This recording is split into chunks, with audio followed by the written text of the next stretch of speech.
Komets Corner is presented by Lee's Famous Recipe.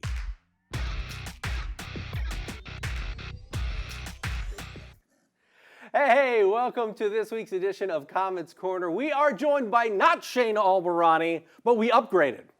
David Franke, co-owner of the Komets and general manager, joining us now to talk some Komets hockey. Big road trip.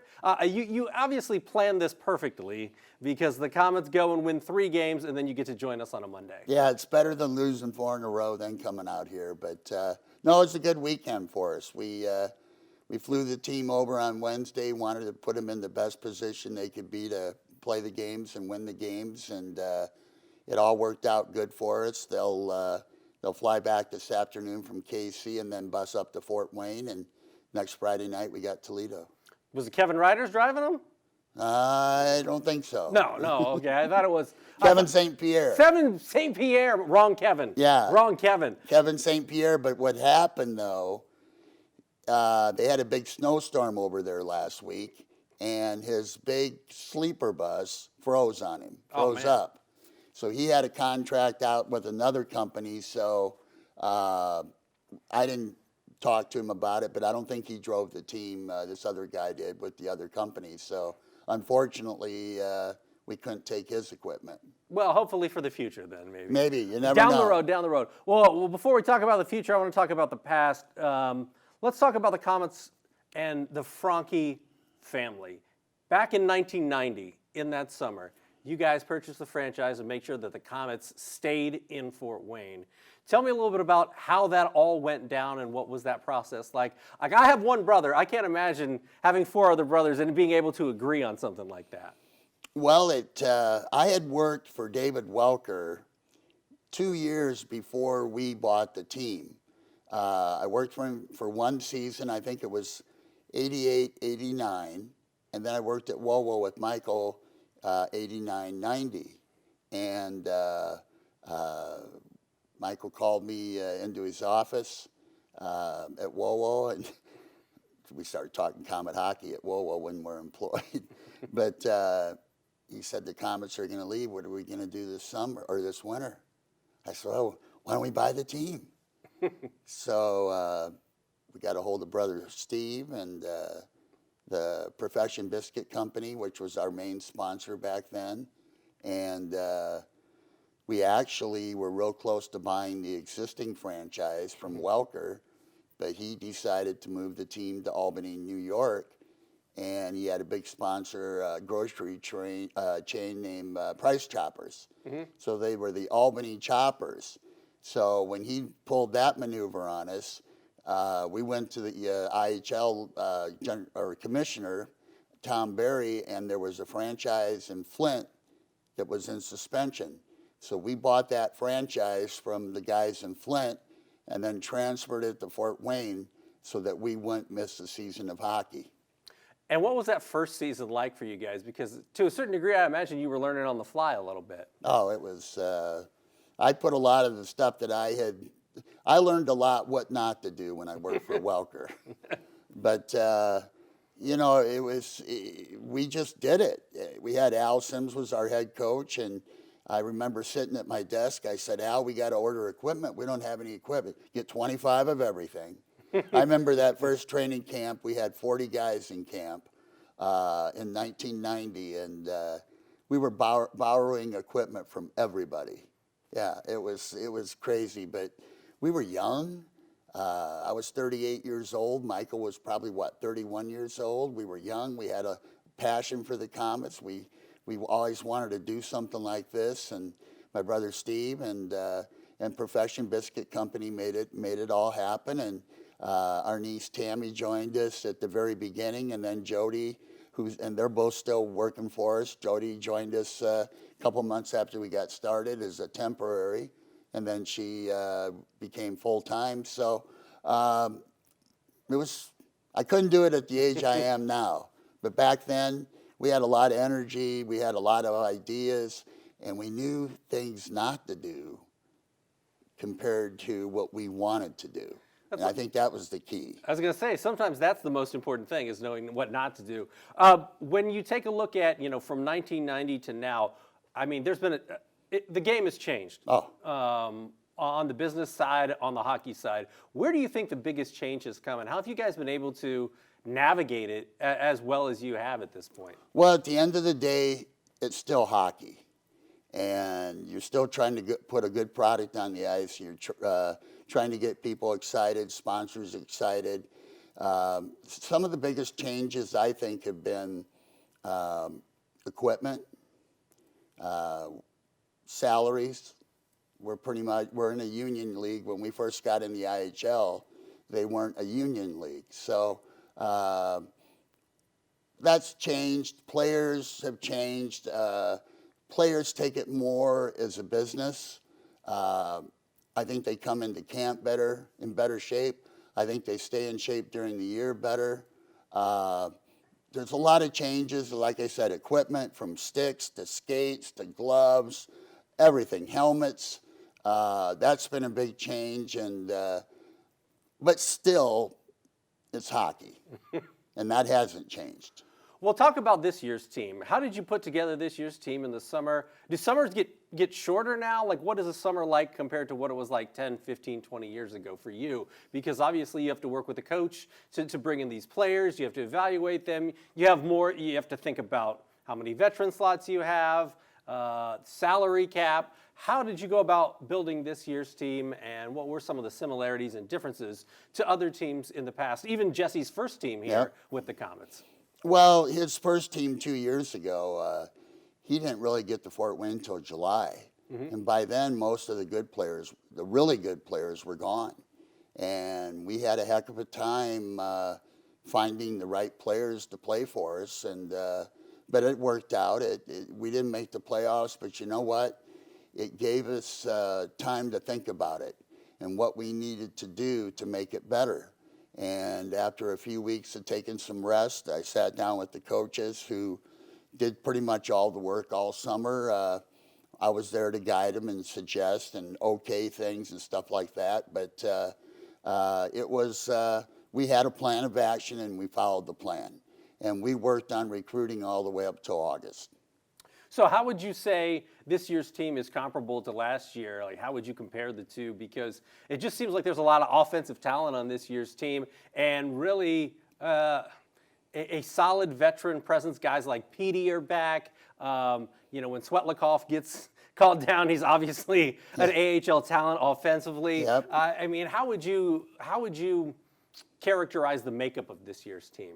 Well, we realized last summer that we needed more offense, and we needed to be a little bit deeper, and we needed not to be so young. So we brought the guys back from last year that wanted to be here. The guys that didn't want to be here, we didn't pursue. So we got the right group coming back, and then we added some veterans with Aliardi and Petrozelli. Those were moves designed to add some veteran presence. Justin Taylor, who was up in Kalamazoo and was their captain for years. So those guys have really steadied the team. When you take a look at guys that have helped steady the team in the years past, one of those guys, Sean Sidlowski. He's obviously done a lot, over 500 points, top 10 in regular season points in Komets history, and of course he retired this week. I had a chance to chat with him via Zoom when he announced his retirement.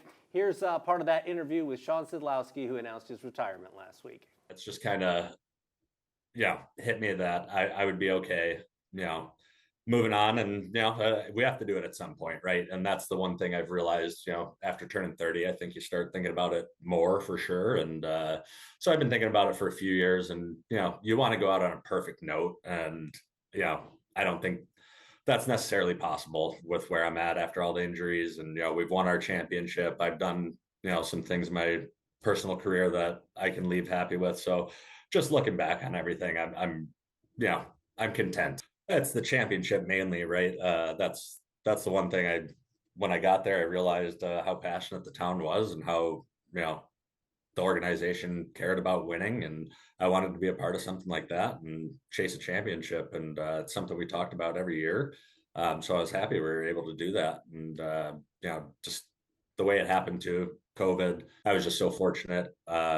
the timing worked out that we were able to do that, and obviously for the fans to be able to come back too, and just culminated into something really special to cap off a pretty awful year for everyone, right? So I think that one's definitely the one I'll look back and be most fond of. To kind of wrap things up, what do you hope that a fan who came to see you play at the Coliseum remembers about you, and what kind of legacy do you hope to leave on the ice in Fort Wayne? Oh, that's a good question. But just because I'm not big on giving myself compliments, but I think now that I'm getting on the other side of it, I can look back and appreciate some stuff about myself, and I have recently, which I think I was a competitor.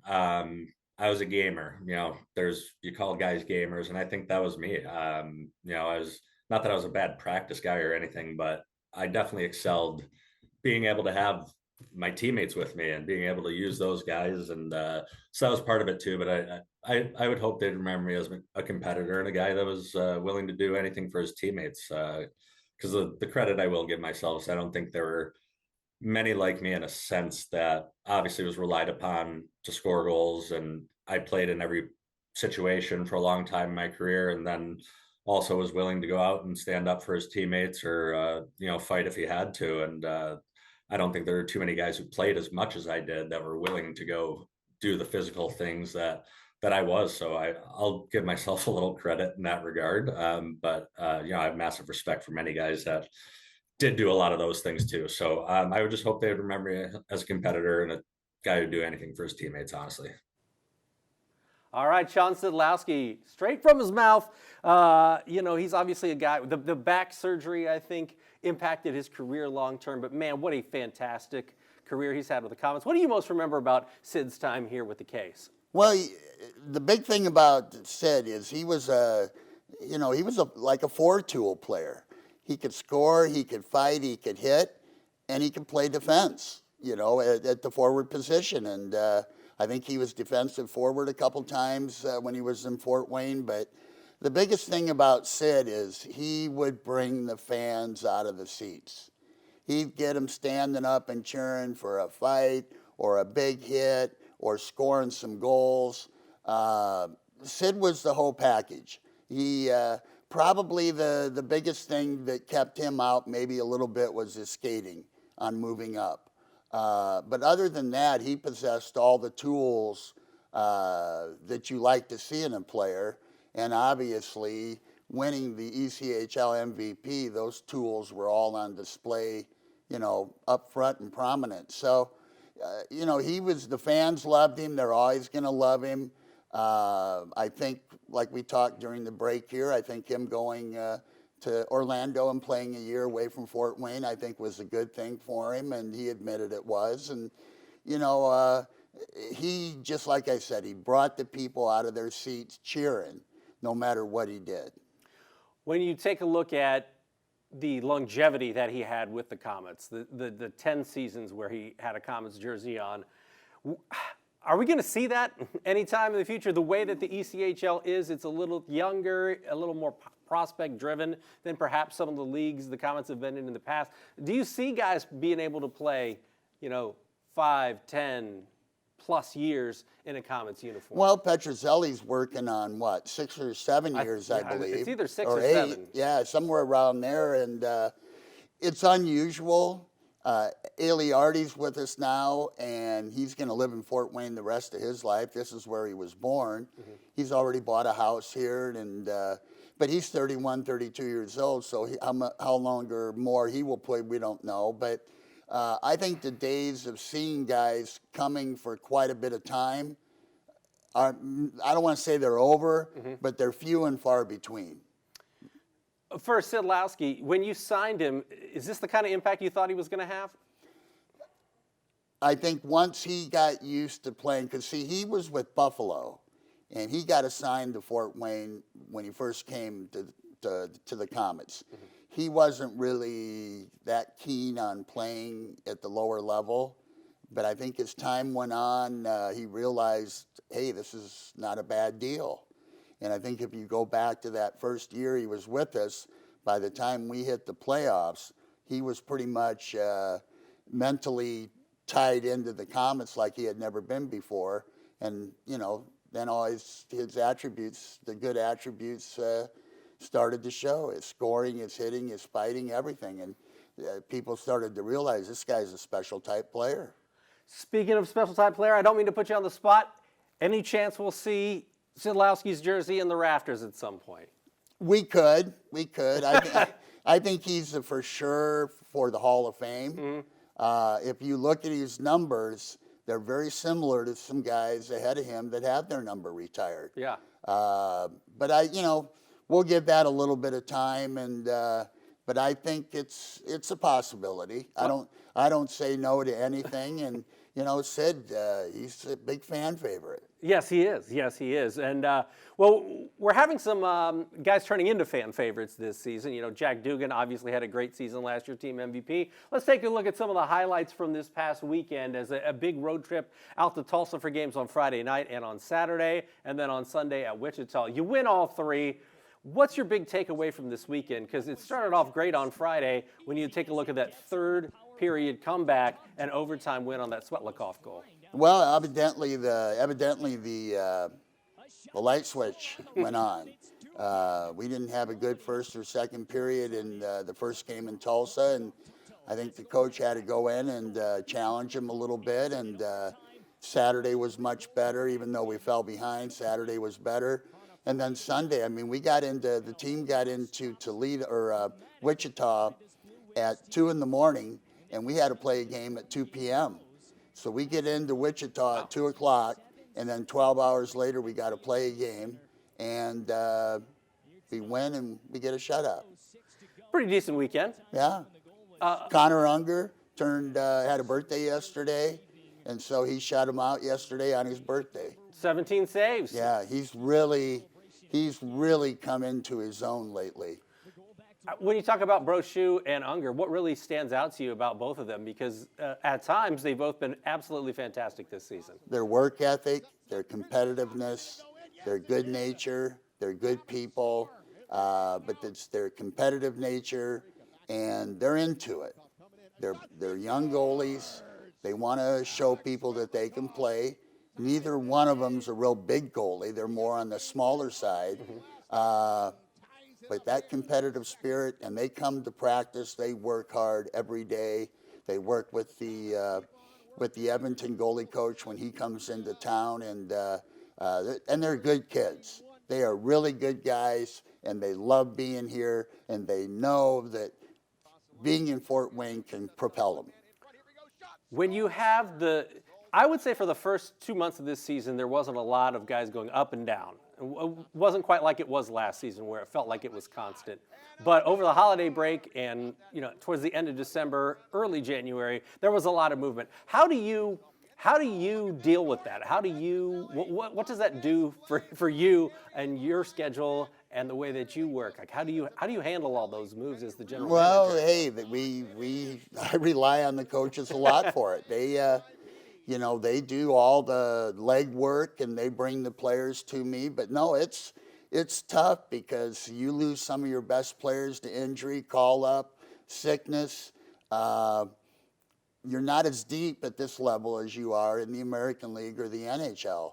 And we really have nowhere to get players from except the SPHL or guys that get released in our league. So it's a challenge. It can be a real challenge to figure out your lineup, but when we get the players back, we know we got a pretty good team, and I think it showed over the weekend. Yeah. Let's take a look at the ECHL standings if we could, because this week you see Toledo number 1 still. Iowa right there. They are number 2, 44 points, but they've played one more game than the Komets, who are 3rd at 43, and then Bloomington, in their inaugural season here, 4th, pretty solid for an expansion team. When you take a look at the standings going forward, you've played 34 games, so about halfway through the season. How would you assess the way that the team has played, and what are some of the things that they're going to need to be successful over the next couple of months to really make a deep playoff run in the postseason when we're talking about April, May, hopefully June too? Yeah, well, the biggest thing is being ready to play every night. The coaches can do so much. then it's on the players to make sure they've prepared themselves physically and mentally for the challenge. You know, we're kind of a league, and especially a team. We play a lot of our games on the weekend. Mm-hmm. We didn't have one Wednesday night game this year. We might have a couple next year, but we don't have any Wednesdays. So you practice during the week, and then you go at it like a barnstormer for Friday, Saturday, and Sunday. Mm-hmm. But that's the way minor hockey's going. You can't be successful if you got to play a lot of games in the middle of the week. So the league is becoming more of a weekend league. And let's take a look at the games for this upcoming weekend. You've got 2 games this weekend. I mean, you guys have played a ton of games since the holidays, so this is just a 2-game weekend. But both of the games are at home. Toledo, of course, we know about the Walleye, how good they've been this season, and the rivalry between the Cays and the Walleye. That'll be 7:30 on Friday night, and then on Saturday, you guys are home against the Maine Mariners. Yeah, first time we've ever played them. They're a long way away. That is not a quick trip by any means. I was talking to my older brother Bill, who's 82, on my way over here, and he says, "Man, that Maine, that's a long way away." I said, "Sure is." It should be fun, though. Yeah, it should be. And when you take a look at a weekend like this, how nice is it for the guys finally to get to sleep in their own bed and maybe, after coming off this road trip, get a breather without a Sunday game? Well, I think that's huge. It'll be huge. They'll get in tonight about 8 o'clock, and they'll have the rest of the week to get ready. And we know who we're playing this weekend, especially with Toledo. We didn't play that well over their last game, and we think we can skate with them. We think we can play with them, and if we have our full lineup, I think Friday night will be a great game. Should be a great game of hockey. I don't think you would have any reason not to be able to be up and ready to go for that game. All right, we appreciate the time. I'm going to let you go. He is David Franke. I'm Glenn Marini, and that is your latest edition of Komets Corner. Komets Corner is presented by Lee's Famous Recipe.